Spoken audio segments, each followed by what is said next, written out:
propensity to consume. Average propensity to consume is the ratio of consumption to corresponding level of income. मतलब APC equal to consumption upon income.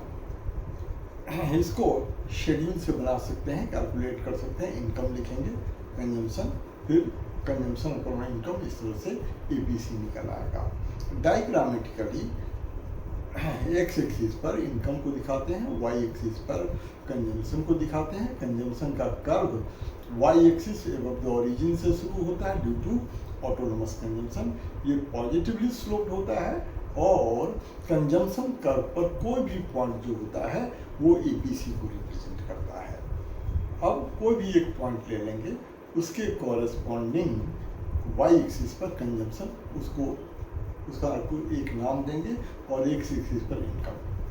तो उस A point पर average propensity to consume का formula होगा consumption, जैसे OP को X Y axis पर ले लिया, और income OY Y X axis पर ले लिया।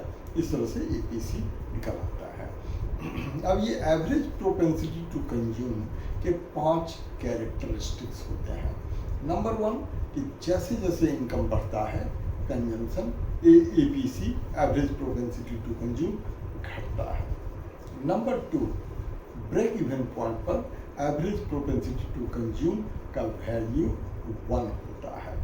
Number 3 before break even point average propensity to consume का वैल्यू मोर देन 1 होता है।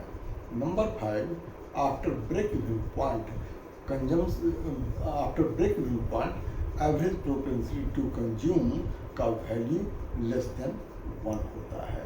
एक बार याद रखेंगे कि एवरेज प्रोपेंसिटी टू कंज्यूम का वैल्यू कभी 0 नहीं होगा।